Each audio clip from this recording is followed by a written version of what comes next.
我做小本生意3年，商铺月租3500，从没拖欠过。但这天，房东却带着中介进店，下月房租涨到8500，你不同意就走。我毫不犹豫地说行。于是他俩对视一眼，满意的走了。而他们一走，我立刻就叫了搬家公司，连夜把店搬到马路对面那个月租只有900的铺子。这天下午，房东王德福带着个中介走进我店里。小付啊，你生意不错嘛？我闻声抬头，王叔，你今天怎么有空过来了？他没答话，只是绕着小店走了一圈，然后用手指敲了敲桌子。小付，跟你说个事。您说。中介忙往前一步，傅先生，是这样的，这个铺面我们重新做了估价，王先生的意思是从下个月开始租金需要调整。我心一沉，调到多少？王德福语气平淡8500。空气瞬间安静了。中介忙补充，傅先生，这已经是友情价了，您看这条街的人流量，8500真的不高，您要是不同意，我们就只能把铺子挂出去，到时候可就不止这个价了。我握着抹布的手紧了紧，月租从3500涨到8500，翻了1倍还多。而我这个小馆子起早贪黑的，1个月纯利也就10000把块，这租金一涨，我等于给他王德福打白工。王德福看着我的反应，嘴角的笑意又深了些，带着一种看透一切的得意。他觉得我离不开这个地方，他吃定我了。于是我深吸一口气，把抹布扔进水桶。行。王德福狂喜。哎呀，小付就是爽快，我就说你是个聪明孩子。那我们明天签合同。中介也满脸堆笑。傅先生果然有远见，您这生意肯定会越做越好。行，那我就不耽误你发财了。王德福说着拍了拍我的肩膀，好好干，我看好你。然后他们就心满意足地走了。我站原地，听着他们下楼的脚步声和压抑不住的笑声。等声音彻底消失后，我直接拿出手机拨了个电话。喂，小孙吗？我是父亲。傅哥，怎么了？对面是另一个中介，他之前帮我找过铺子。我问你个事，我店对面那个空了半年的铺子还在吗？在啊，天天挂着呢，房东都要急死了。怎么，哥你有想法？月租多少？之前挂1500，但现在房东说只要有人要900就出。他说他要出国，急着出手。900？对，900。而且他说只要诚心要，可以签长约。你跟房东说，我租了啊，签5年，现在就签。傅哥，你那边不租了？不租了，你带上合同，约房东在铺子门口见，我马上过去。挂了他电话后，我立刻又拨了另一个号码。喂，是顺发搬家公司吗？我现在要搬家，加钱，惠民路13号，可能需要搬一整晚，钱不是问题。对面答应了。而我挂断电话后不久，中介小孙和房东就到了对面的铺子门口，我也过去了。对面房东是个50多岁的男人，姓李。就是你要租？对，我租。小孙在旁边帮腔，李哥，这就是我跟你说的傅哥，他就在对面开饭馆，生意特别好，绝对靠谱。李哥拉开铺子的卷帘门，里面空荡荡的，比我那边大一点，格局也更方正，而且水电齐全。李哥有点不好意思的搓手，这地方空了挺久的了。没事，900一个月，签5年，对吧？李哥眼睛一亮，对对对，你要是真能签5年，押1付3就行。我押1付12。李哥和小孙都惊呆了。我不想每个月操心交租的事，你合同带了吗？没问题的话，签完我就把钱转给你。李哥激动地拿出合同，小孙赶紧递过来一支笔。我接过合同，一条一条看得很快，都是标准条款，租期5年，租金不变。于是我毫不犹豫地在末尾签上了我的名字，然后我当着他们的面把租金转到了李哥的账户上。李哥看着到账信息，脸上的褶子都笑开了。然后他从一大串钥匙里解下2把钥匙塞到我手里。钥匙给你，老板，以后这铺子就是你的了，有什么水电问题随时找我。我接过钥匙，好，然后我转身就走。小孙追上来，哎，傅哥，你这么急干嘛？我着急搬家。回到对面，一辆大卡车正停在路边，几个师傅正在抽烟。带头的看到我，把烟一掐，你就是傅老板吧？是我，辛苦你们了。没事，拿钱办事嘛。他往店里看了一眼，东西都在里面。我带他们进去。对，所有东西全都搬走，一件不留。放心，钱到位就行。兄弟们，开干！师傅们立刻动了起来，一组负责拆，一组负责打包，一组负责搬运。我的店员小雅也被我一个电话叫了过来，她一进门就被吓了一跳。哥，你这是干嘛？被赶走了？不是，我把一箱香料递给她。我们换个更好的地方。换地方？去哪啊？我朝对面抬了抬下巴。那小雅顺着我的视线看过去，张大了嘴。那不是空了半年了吗？听说闹鬼。别听人瞎说，房东急着租，便宜。小雅没多问，立刻动手帮我一起打包起来。凌晨3点，店里终于被搬空了。我付了双倍的钱，师傅们没开眼笑的走了。等天蒙蒙亮的时候，新店已经收拾好了。小雅被累得够呛，我让她先回去休息，下午再过来。6点，天光大亮，我淘米开火，炖起了今天第一锅高汤。7点半，我煮了一碗面，坐在靠窗的位置，慢慢的吃着。从这里看过去，正好能看到我对面那个熟悉的店门，它的卷帘门紧闭着，像一张失落的脸。吃完面，我把写着傅家小馆的招牌擦干净，挂在了新店的门头上，然后我又手写了一张红纸，贴在门口。新店开业，全场8折。8点，王德福出现了，他看着紧闭的卷帘门，愣了一下，然后他一用力，发现门没锁，哗啦一声就升了上去，接着他就彻底僵住了，因为里面什么都没有了。他难以置信地冲进店里转了一圈，又冲出来，接着掏出手机，似乎想打电话给我。但就在这时，他一抬头看到了对面的我，此时我正站在我的新店门口，手里端着一杯热茶，平静地看着他。于是他的目光缓缓移向我头顶那块熟悉的招牌，再往下，是那张刺眼的红纸，于是他的表情凝固了。这时，我第一个客人来了，是住在附近小区的张阿姨，她每天早上都要来我这吃一碗馄饨。张阿姨惊讶地看着我的新店，小付，你搬家了？我笑着迎上去。是啊，张阿姨，新地方宽敞点，今天8折，还吃老样子。吃？怎么不吃？你搬到哪我就跟到哪。说着，他看了一眼对面的王德福，小声问我：“那是你那黑心房东吧？怎么了这是？”可能在思考人生吧。王德福显然听到了我们的对话，他猛地转过头，用一种要杀人的眼光瞪我。我没理他，转身进了店。张阿姨，您的馄饨马上来。后来，王德福在马路对面站了足足半个小时，而我的店里已经坐了3桌客人。小付，行啊你，这新店比原来敞亮。就是我说怎么对面没开门，吓我一跳，还以为你跑路了呢。跑什么路？小付的手艺搁哪儿都能发光。老客人们你一言我一语，聊得热烈。他们都是附近的街坊邻居，吃了我3年饭，对我的人品和手艺信得过，所以他们看向王德福的眼神里都带着几分鄙夷和幸灾乐祸。终于，王德福动了，他黑着脸穿过马路，朝我的新店走来。几个正在吃饭的客人看到了，都停下了筷子，店里的气氛瞬间紧张起来。小雅有些害怕，哥，我示意她安心，然后挡住了王德福的去路。王叔，你有事吗？他一张脸涨成了猪肝色。父亲，你什么意思？你敢耍我？我怎么耍你了？是你自己说的，不同意就搬走。现在我搬了，你有什么问题吗？你这是背信弃义，我们口头约定好了的，你这是欺骗。我差点笑出声。第一，我们没签任何新合同。第二，是你带着中介上门逼我，把事情做绝了。现在你跟我谈信义，你不觉得可笑吗？客人也支持我。就是老王，你这事儿做的不地道。人家小付1个月给你3500，你一下子涨到8500，你怎么不去抢？没错，吃相太难看了，还不是看人家小伙子生意好，眼红了。还好小付有本事，直接换地方了，不然就真被你这种人吸血了。王德福的脸一阵红一阵白的，刚想发作，却发现自己成了众矢之的，于是他恶狠狠地威胁我：“父亲，你给我等着！你以为这事就这么完了？在这条街上，我让你开不下去。”我点点头。好啊，我等着。不过我得提醒你一句，王叔，现在是法治社会，你要是敢做什么出格的事，我随时可以报警。说完，我不再看他，转身对店里喊：“不好意思啊，各位，影响大家吃饭了。今天这顿算我的，我请大家吃。”店里爆发出热烈的欢呼声。小付大气，谢谢付老板。王德福站在门口，死死地瞪了我几秒钟，最后在一片嘲弄的目光中狼狈地钻进车里，一脚油门，仓皇而去了。我看着他的车消失在街角，脸上的笑容慢慢敛去。我知道王德福绝不会善罢甘休的，明的不行，他肯定会来暗的。我回到后厨，看着锅里翻滚的高汤，眼神渐渐变冷。兵来将挡，水来土掩。你想玩，我奉陪到底。新店的生意很好，因为我的事迹，让我的小馆子意外成了网红打卡地。于是，一连几天，店里都座无虚席。小雅忙得脚不沾地，我又临时招了一个传菜的阿姨，这才勉强应付过来。而王德福自从那天狼狈逃走后，就再也没出现过。听说他又把铺子挂到了中介那里，标价1万。中介劝他实际一点，但他却固执地认为我的生意这么好，证明这个位置就是值这个价。他坚信会有下一个我，眼巴巴地等着接手。然而几天过去了，那扇门前别说租客，连个看铺子的人都没有。但就在我以为他会一直这么蠢下去的时候，麻烦来了。最先发现不对劲的是小雅。哥，你听说了吗？外面有人传我们家的菜不干净。听谁说的？好几个老客人问我了，就附近那个开杂货店的刘婶，今天到处跟人说我们家用的都是最便宜的冻肉，连油都是地沟油回收的。刘婶，我想起来了，他跟王德福的老婆关系很好，是牌搭子。还有呢？还有人说你根本不是自己搬的，是被王德福赶出来的，因为你欠了好几个月房租不给，说你人品有问题。小雅越说越气，这不明摆着胡说八道吗？太欺负人了。我心里跟明镜似的，这是王德福自己不敢露面，把他老婆拱出来了。这种下三滥的招数，也只有他们这种人想不出来。当天下午，王德福的老婆柳如烟就亲自登场。只见她染着一头劣质卷发，站在街边的几个小店门口，扯着嗓门，唾沫横飞的造谣。哎呦，我跟你们说，那个富家小馆可去不得，他的食材都是菜市场捡的烂叶子。他那房东是我家亲戚，好心租给他铺子，结果他倒好，弄得又脏又乱，还欠租不给，最后偷偷跑了。这种人开的店，谁敢吃啊？他的声音又尖又小，半条街都听得见。有些不明真相的路人停下脚步，好奇地朝我的店里看过来。这时我店里有几桌客人正在吃饭，他们听到这话，脸色都有些不自然。小雅气得脸都白了，抄起一把扫帚就要冲出去。哥，我跟他拼了！我拉住他，回来。可是哥，你去跟他吵，就正中他下怀了。他巴不得我们跟他当街对骂，把事情闹大，把名声搞臭。我看着窗外那个上蹿下跳的女人，像在看一个滑稽的猴子。那怎么办？就任由他这么污蔑我们？让他说。我拿出手机，对着柳如烟按下录像键。他现在说的越起劲，将来就摔得越疼。我录了整整5分钟，视频里柳如烟绘声绘色地编排着我的各种罪状，周围几个跟他相熟的店主还在一旁添油加醋。收起手机，我对客人们说：“各位，外面说的什么？相信老顾客们心里有数。为了感谢大家的支持，也为了让新朋友们放心，明天我们店搞个活动。明天中午12点，我们厨房对外开放半小时，我邀请大家进来参观，看看我们用的米、面、油、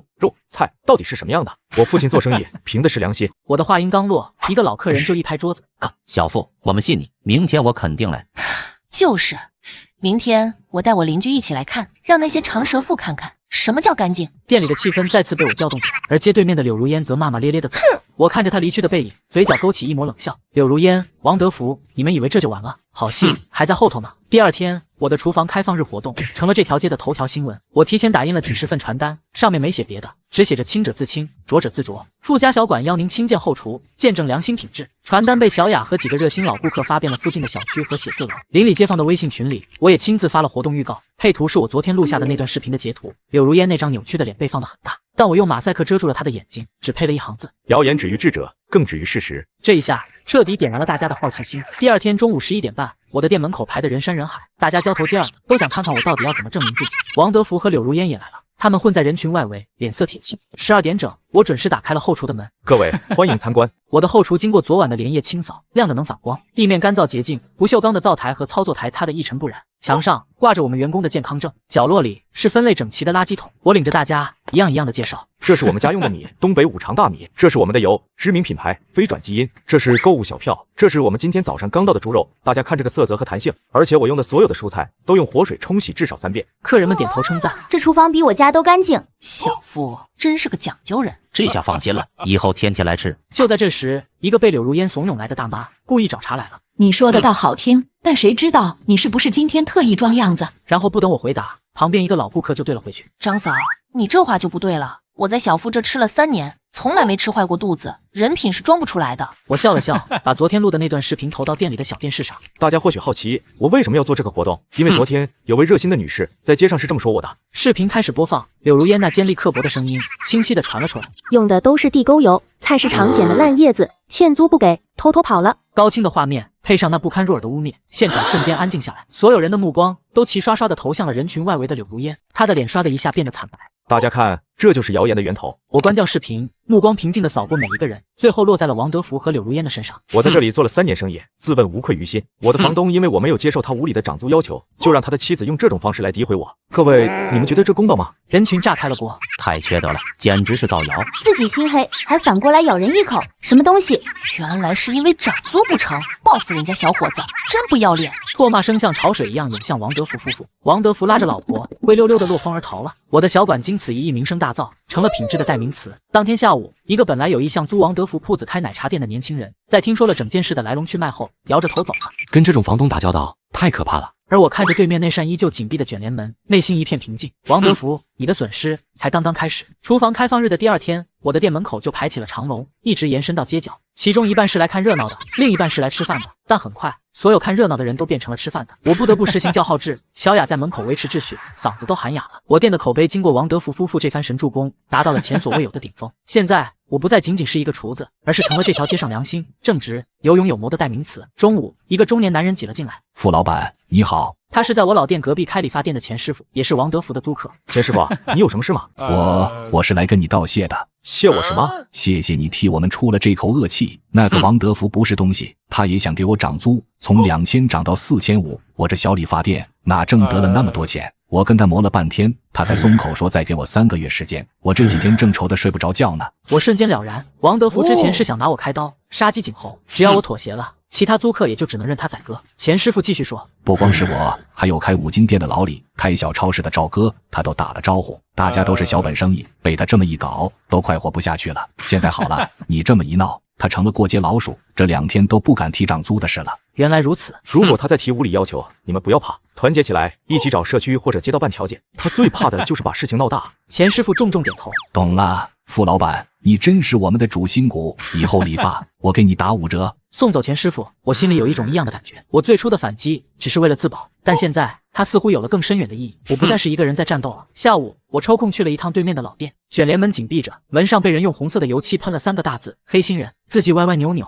却充满了愤怒，旁边还画着一个王八。也不知王德福看到这一幕时，表情该有多精彩。接下来的几天，王德福的铺子彻底成了一个笑话。据说他把租金降回了3500，但依然无人问津。一个靠收租为生的拆迁户，当他的房子租不出去，名声也彻底败坏时，他就失去了赖以生存的根基。我以为他会就此消停，但我还是低估了一个人的下限。这天傍晚，我正准备关店时，小雅突然跑过来，神色慌张地说：“哥，不好了，王德福在外面打电话，我听见他说要举报我们。”我心一沉，举报我们什么？什么消防不合格，卫生有问题的。他还说他在上头有熟人，要让我们关门大吉。我走到门口，果然看到王德福在不远处的角落里面目狰狞地咒骂着。第二天一大早，麻烦就找上门了。来的第一波人是卫生部门的3名穿着制服的工作人员，表情严肃地走进店里，领头的一个亮出证件。我们是市场监督管理局的，接到群众举报，说你们这里存在严重的食品安全隐患，需要进行突击检查。店里的客人都停下了筷子，好奇地看着他们。欢迎检查，需要我们怎么配合？领头的人看了我一眼，然后一挥手，把所有从业人员的健康证都拿出来，厨房、库房，我们都要检查。小雅拿出我们的健康证递了过去，我则带着他们走向后厨。他们检查得非常仔细，几乎就是吹毛求疵。只见他们一个人拿着手电筒检查灶台和墙角的缝隙，一个人打开冰箱用温度计测量冷藏和冷冻的温度，还有一个人在仔细查看我的进货单和各种食材的保质期。而我的后厨因为刚经历过开放日的大扫除和持续的高标准维持，干净的让他们找不到任何毛病。于是领头的那位点了点头，后厨卫生保持得不错，但库房呢？我于是打开库房的门，里面的米面粮油摆放得整整齐齐，所有的食材包装袋上生产日期和保质期都清晰可见。检查了半天，他们一无所获。那个举报信里写的地沟油、烂菜叶、过期冻肉，连影子都找不到。最后，领头的人走到我面前，语气缓和了一些。从检查情况看，你们的卫生状况基本符合规定，我们会出具一份检查报告，希望你们继续保持。谢谢，我们会的。就在他们离开后不久，店门口又走进来几个人，这次是消防部门的。一个身形高大的消防员问：“谁是负责人？我们接到举报，说你们这里的消防设施不全，存在安全出口堵塞的问题。”店里的客人们这下全看明白了。嘿，这不摆明了有人故意找事儿吗？可不是嘛，刚走一波又来一波，肯定是那个黑心房东干的。我再次迎了上去，我是负责人，请问需要检查哪里？消防员们同样一丝不苟，他们检查了灭火器的生产日期和压力表，查看了紧急疏散通道是否畅通，甚至还测试了烟雾报警器。结果和卫生检查一样。带队的消防员，消防安全不是小事，你们做得很好，值得表扬。我还没来得及说声谢谢，门口又传来了声音：“请问富家小馆是在这里吗？”这一次是工商局的工作人员。我深吸一口气：“你好，我就是，请问又有什么问题？”工商所的人检查的是我的营业执照和是否存在虚假宣传。我把崭新的营业执照递过去，法人代表是我自己的名字。他们又指着我门口贴的新店开业，全场8折的红纸，问我有没有备案。我告诉他们这是短期促销活动，在合法范围内。他们在我店里转了一圈，最后只能悻悻收队。临走前，带队干部意味深长地看了我一眼：“同志，做生意不容易，但只要你手续齐全，合法经营，谁也奈何不了你。有些人不要跟他一般见识，他们浪费公共资源，我们会处理的。”我听懂了他话里的意思，这是在点我，也是在警告举报人。谢谢您。等第3波人离开我的小店后，店里突然爆发出一阵热烈的掌声。好样的，小付！这下看那个王八蛋还有什么招？身正不怕影子斜，我们支持你。我眼眶一热，差点掉下泪来，连忙对大家鞠了一躬。谢谢大家，谢谢。风波过后，我的生意非但没有受到影响，反而更加火爆了。我一个上午连续迎接3家执法部门检查，并且全部完美通关的事迹，再次成了爆炸性新闻。我的小馆现在不仅是良心饭馆，还成了模范商户。大家开玩笑说，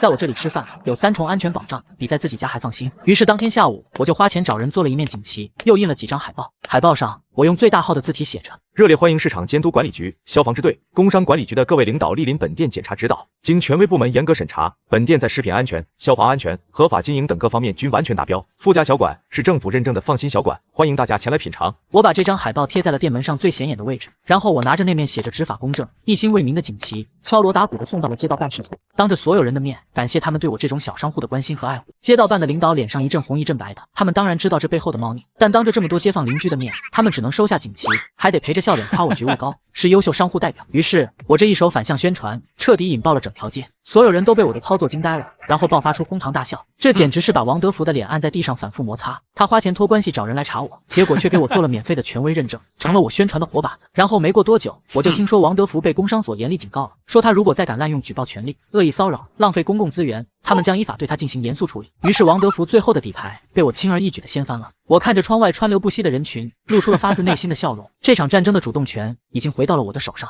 王德福彻底沦为了这条街上的笑柄，他的名字和黑心、愚蠢、自作自受这些词牢牢地捆绑在了一起。柳如烟最先受不了，她以前是这条街的贵妇，每天下午都约着几个牌搭子在麻将馆里消遣，但现在她成了被孤立的对象。以前围着她转的那些太太们，如今见了她都像见了瘟神，绕着道走。于是她把所有的怨气都撒在了王德福身上。我好几次路过他们家楼下，都能听到楼上传来尖锐的争吵和摔东西的声音。王德福，你这个没用的东西，现在老娘出门都抬不起头，你把我的脸都丢尽了。还不是你出的馊主意，在外面跟个长舌妇一样乱嚼舌根，现在好了，被人录下来，蠢货！我蠢？你要不是贪心不足，想涨那5000块钱的房租，会有今天这事吗？人家好好的被你逼走了，现在你那破铺子谁要啊？你倒是租出去啊！王德福在外面丢了脸，在家里也失去了尊严，于是他开始酗酒，每天喝得醉醺醺的，眼神也变得越来越阴郁。而钱师傅他们也在我的鼓励下团结了起来，他们联合了5家商户，一起找到了王德福，平静地提出了2个要求：第一，所有人的租金未来3年内不许涨1分钱；第二，立刻续签3年的合同，并且要去公证处公证。王德福当然不肯，威胁要把他们全都赶走。钱师傅作为代表，不慌不忙地拿出了一支录音笔。王哥，我们今天来是好好跟你商量的，你要是觉得我们这些老租客不值钱，非要把我们赶走也行，我们这几家店就跟你那个空铺子做个伴，到时候你这条街上一连6家店都关着门，我看谁还敢来租你的铺子。另外，你之前威胁我们要涨租的事，我们可都录着音呢，我们不介意把这些东西连同傅老板的经历一起打包送给电视台的民生节目。王德福彻底傻了，他看着眼前这几个过去对他唯唯诺诺的租客，如今却一个个同仇敌忾，腰杆挺得笔直。他知道他们不是在开玩笑，现在他的信誉已经破产了，如果再闹出强制驱赶所有租客的新闻，那他就真的完了。最后他只能咬着牙签下了那几份让他感到无比屈辱的合同。从那天起，王德福的酒喝得更凶了，他晚上喝醉了就会站在马路对面，死死盯着我的小馆，眼神里充满了怨毒和不甘。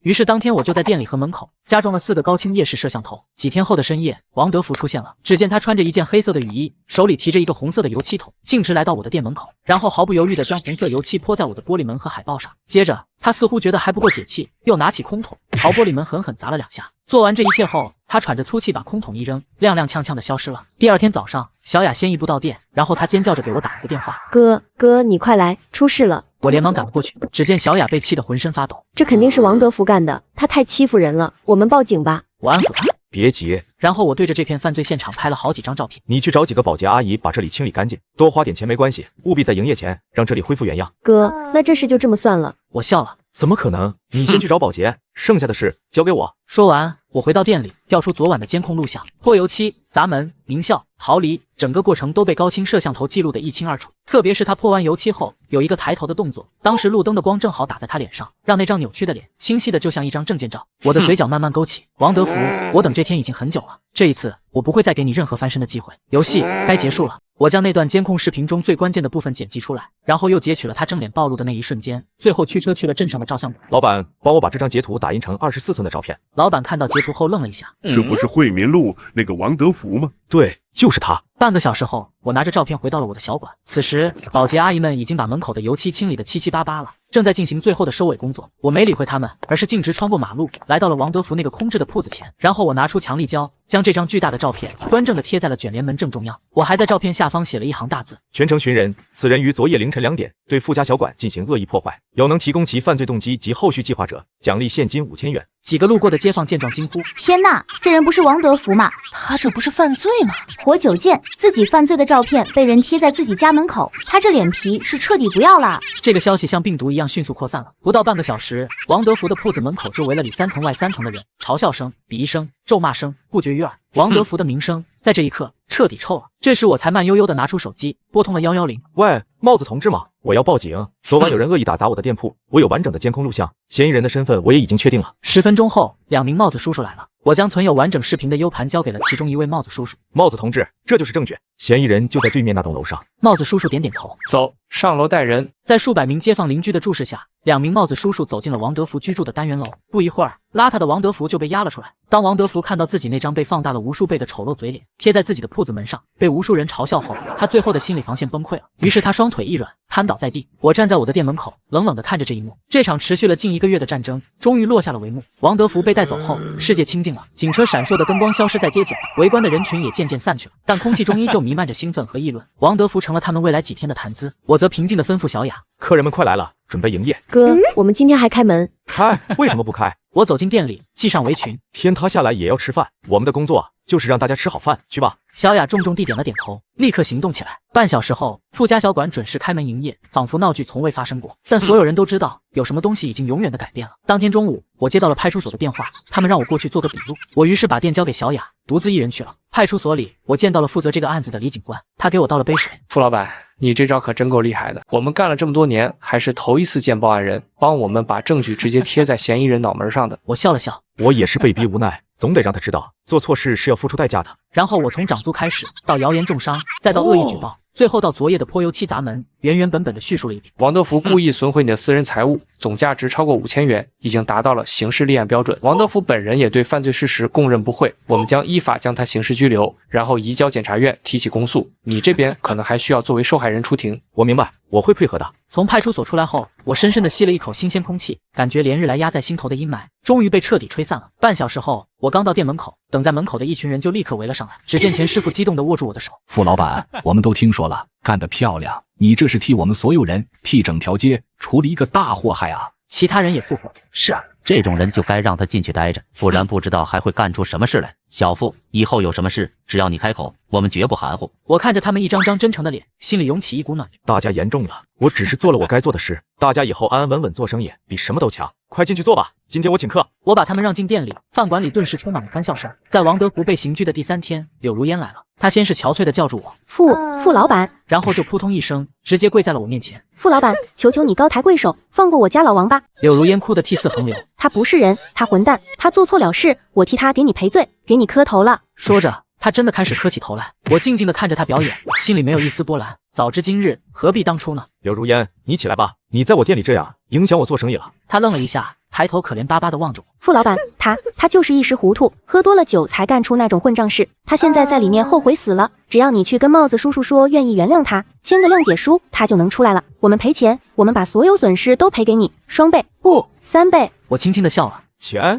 柳如烟，你觉得我做这么多事是为了钱吗？他被我问住了，张着嘴说不出话来。我蹲下身，平视着他的眼睛，一字一句地说：“当他带着中介来逼我把租金从3500涨到8500的时候，他想的只有钱。当你在外面造谣我说我用地沟油、烂菜叶的时候，你想的是怎么把我搞臭。当他恶意举报我，想让我关门倒闭的时候，他没有想过给我留一条活路。现在他泼我的店，砸我的门，你跟我说他是一时糊涂。”柳如烟的脸色越来越白，身体开始发抖。这不是我原不原谅他的问题，是他触犯了法律，他应该接受的是法律的审判和教育，而不是我的原谅。我的原谅一文不值，也救不了他。柳如烟的眼神变成了怨毒。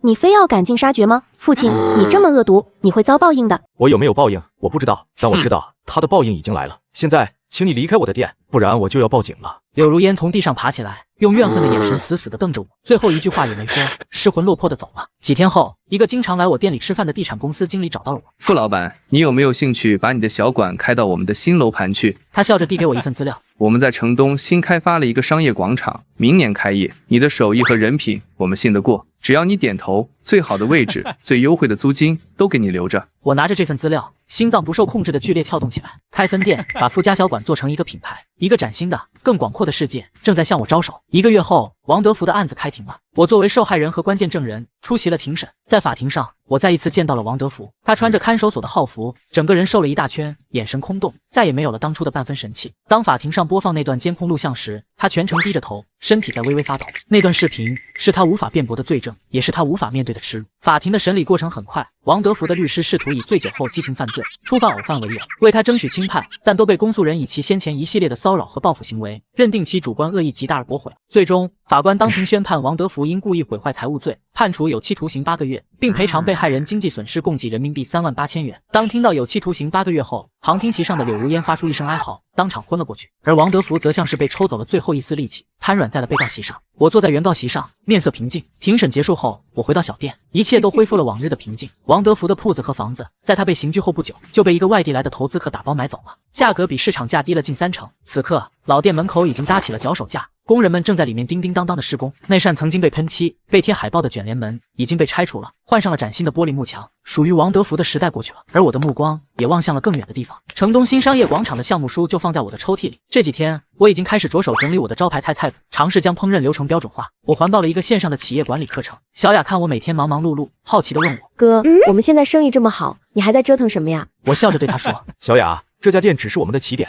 未来我们会在这个城市里开出第2家、第3家富家小馆。小雅的眼睛瞬间就亮了，充满了对未来的憧憬。而城东新商业广场代表着这个城市未来的发展方向，是政府重点扶持的新兴商业区。按照规划，那里将集购物、餐饮、娱乐、办公于一体，目标是吸引全城最年轻、最有消费力的人群。项目书上用彩色效果图标注出了留给我的那个位置：1楼临街，正对着广场喷泉，是整个商业街人流量最集中的黄金地段。下面一行小字写着租金方案：前2年免租，第3年后5折。陈经理说，他们看中的不仅仅是我的手艺，更是我的口碑，以及我在那场风波中展现出的坚韧和智慧。他们需要我这样一个有故事、有话题度的模范商户来吸引人流。我的小馆，从某种意义上来说，已经成了一张名片了。我清楚地知道，这既是机遇，也是挑战。在惠民路，我靠的是街坊邻居的口耳相传，靠的是3年来积攒的人情。而在一个全新的商业环境里，面对的是更挑剔的顾客和更激烈的竞争，一切都要从零开始。最大的难题是如何复制一个富家小馆。我的核心竞争力是我自己，每一道菜的火候，每一种调料的配比，都在我的脑子里，我的手里。当我要开分店，我就必须把我的手艺变成一套可以被学习、被复制、被严格执行的标准化流程。于是我把每一道菜，从食材的重量、切配的规格，到下锅的顺序、烹饪的时长，甚至最后淋上的酱汁是几勺，全部量化记录下来。盐要用克称，油要用量杯，炖煮的时间要用计时器。小雅看得目瞪口呆：哥，你这是在做化学实验吗？我笑了笑，把一份刚刚整理好的招牌红烧肉臊标准作业程序递给他。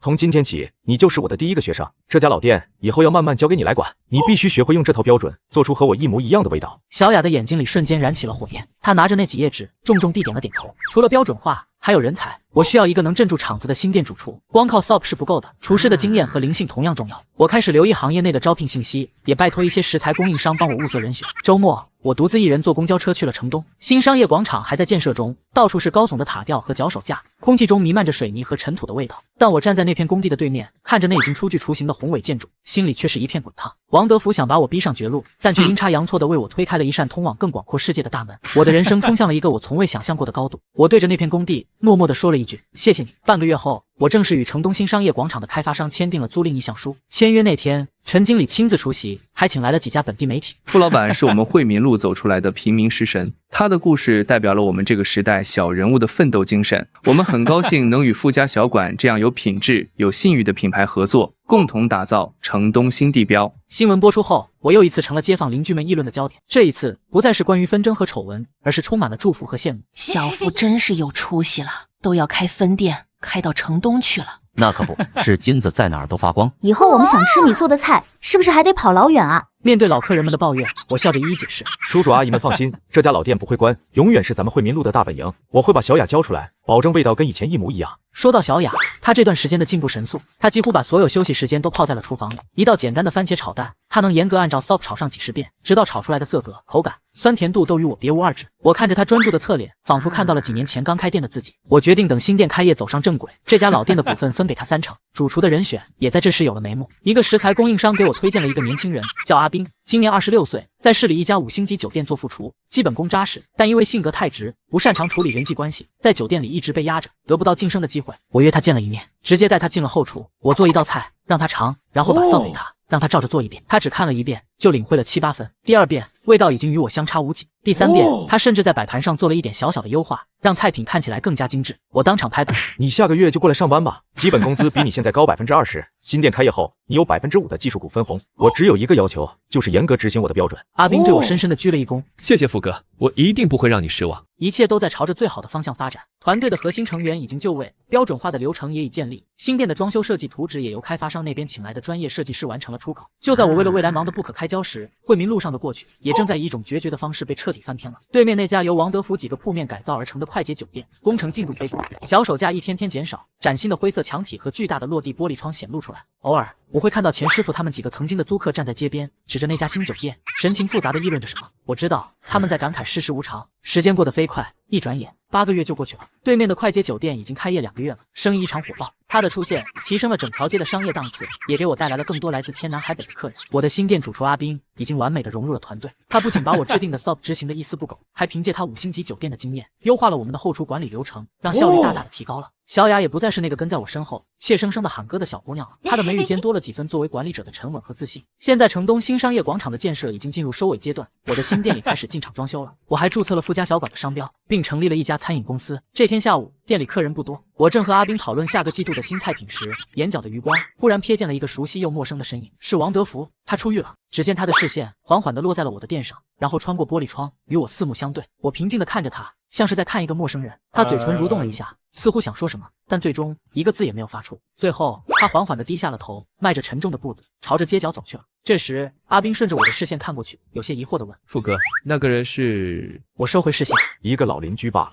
我们继续。关于这道脆皮豆腐，我觉得酱汁的甜度还可以再降2个点。新店开业那天，也是城东商业广场试营业的第一天，整个广场彩气飘扬，人声鼎沸。我的富家小馆占据了最核心的位置，门口摆满了祝贺的花篮，红地毯从店门口一直铺到广场中央，气派非凡。只见我穿着正装，打扮得体的站在剪彩仪式上，轮到我发言了。我深吸一口气，开始讲述。大家好，我是父亲。很多人认识我，可能不是因为我的菜，而是因为一些别的事情。台下响起一阵善意的笑声。但今天站在这里，我希望大家能重新认识我和我的店。富家小馆没什么秘诀，只有2样东西：一是良心，2是味道。从惠民路那家只有7张桌子的小店，到今天城东这家300平米的新店，这2样东西永远不会变。谢谢大家。我的发言很短，但掌声很热烈。上午10点18分，剪彩结束，新店大门正式敞开，顾客们有序地涌了进来。阿斌穿着雪白的厨师服，站在明档厨房的正中央，而他身后还有8名同样着装整齐的厨师，各司其职，切配、打盒、掌勺、出餐，一切都像精密的机器一样运转着。我制定的那些SOP，此刻成了他们手中最精准的武器。A3 桌招牌红烧肉、鱼香茄子煲，B5 桌脆皮豆腐、手撕包菜。出餐注意摆盘。阿斌的声音冷静而有力，一份份色香味俱全的菜肴被迅速地端上传菜口，由穿着统一制服的服务员送到每一桌客人面前。我穿梭在大堂里，观察着客人们的反应。哇，这个红烧肉入口即化，甜而不腻，跟网上说的一模一样。就是这个味儿，跟惠民路老店的味道分毫不差，不，感觉还更精致了点。环境太好了，而且看着厨房这么干净，吃着就放心。大家好评如潮。开业第一天，新店翻台率惊人，送走最后一桌客人，所有员工都累瘫了，但每个人的脸上都洋溢着兴奋和自豪。财务给我报了第一天的营业额，它几乎是惠民路老店1个月的营收。深夜，我一个人站在空旷的店里，看着眼前这片由我一手创造出的新天地，灯光璀璨，桌椅整洁。我走到巨大的落地窗前，向外望去，远处是城市的万家灯火。从惠民路到城东，从7张桌子到300平米，从1个月1万多的纯利到1天就赚回过去1个月的钱。这条路我走得艰辛，却也走得坚定。我知道，从今天起，富家小馆不再仅仅是一家饭馆的名字，它将成为一个品牌的名字。忙完了开业最关键的头1周后，我就把城东店的日常运营全权交给了阿斌，自己则回到了惠民路。店里，小雅正有条不紊地指挥着一切。看到我回来，她眼睛一亮，快步迎出来。副总，您回来了。我笑着拍了他一下。没外人的时候还叫哥。他脆生生的应了，脸上笑开了花。我没打扰他工作，只是找了个角落坐下，静静的看着。老店的生意没有因为新店的开张受影响，反而因为总店的名头吸引了更多慕名而来的食客。小雅把一切都打理得井井有条，菜品的味道和品质也完美的复刻了我的标准。下午客人散去，我把小雅叫到后厨，拿出一份文件递给她。这是什么？股权转让协议。从此这家老店我占7成股，你占3成股。你不再仅是这家店的店长，也是这家店的老板之一。年底我会给你按股份分红。小雅拿着那份文件，眼眶瞬间就红了。哥，这太贵重了，我不能要。你值得，这家店是我们的根，是你帮我守住了它。没有你，就没有富家小馆的今天和未来。这3成股份是你应得的。小雅的眼泪终于掉了下来，她没有再推辞，只是重重地点了点头，把那份文件紧紧地抱在怀里。回到城东新店后，只见钱师傅和老李他们几个正坐在店里等我。他们带来了一块巨大的牌匾，上面是著名书法家题写的4个大字：德艺双馨。傅老板，这是我们街坊们凑钱，特意请人给你写的。我们听说啊，自从你把王德福那事儿捅出去以后，咱们那一片的风气都好了不少。新来的那个大房东做事规规矩矩，签合同、办手续比王德福强100倍。大家现在生意都好做多了，这都得感谢你啊！我看着那块沉甸甸的牌匾，看着眼前这些淳朴善良的脸，心里涌起一股难以言喻的感动。2年后的除夕这天，按照惯例，富家小馆从除夕这天开始放假7天。城东的新店早已锁门了，而惠民路的老店今晚却格外热闹。我把所有核心员工都召集到了这家我们开始的地方聚餐。只见长长的餐桌上摆满了丰盛的菜肴。小雅已经彻底蜕变成一个精明干练的女老板，但此刻她却像个小女孩一样，兴奋地给大家分发着我包的红包。阿斌也难得的放松下来，和大家开着玩笑，喝得面红耳赤。大家聚在一起，聊着过去1年的收获和对新1年的期许。2年来，富家小馆已经从一个品牌变成了一个小小的餐饮帝国。除了惠民路总店和城东旗舰店，我们在城南和城西的第3、第4家分店也已经步入正轨。我的餐饮管理公司搬进了宽敞明亮的写字楼，拥有了专业的财务、人事和市场团队。我从一个被房租压得喘不过气的个体户，变成了一位身家千万、被本地媒体争相报道的餐饮界新锐企业家。这时，一个年轻的储备店长借着酒精问我：“富哥，明年有什么新计划？是不是该考虑进军省外市场了？”我笑着摇摇头：“不急，做餐饮就像熬一锅好汤，最忌讳的就是心浮气躁。明年我们的主要任务是建一个中央厨房，把品控做得更极致，根基扎得越稳，楼才能盖得越高。”大家纷纷点头称是。小雅于是站起身，高高举起酒杯：“来，我们一起敬富哥一杯。没有富哥，就没有我们的今天。祝富哥新年快乐，也祝我们的富家小馆越来越好。”所有人都站了起来。我看着眼前这一张张真诚而充满活力的脸，他们是我最宝贵的财富，也是我最亲密的家人。我眼眶有些湿润，站起身，举起酒杯一饮而尽。酒宴散去时已是深夜了，我让司机把喝了酒的同事安全送回家，但自己却留了下来。我走到窗边，推开窗户，新年的钟声正好敲响了。远处绚烂的烟花一朵接一朵的在夜空中绽放，将整个城市映照得亮如白昼。我的目光越过街道，看向对面的酒店，它在节日的灯火中安静而现代。这里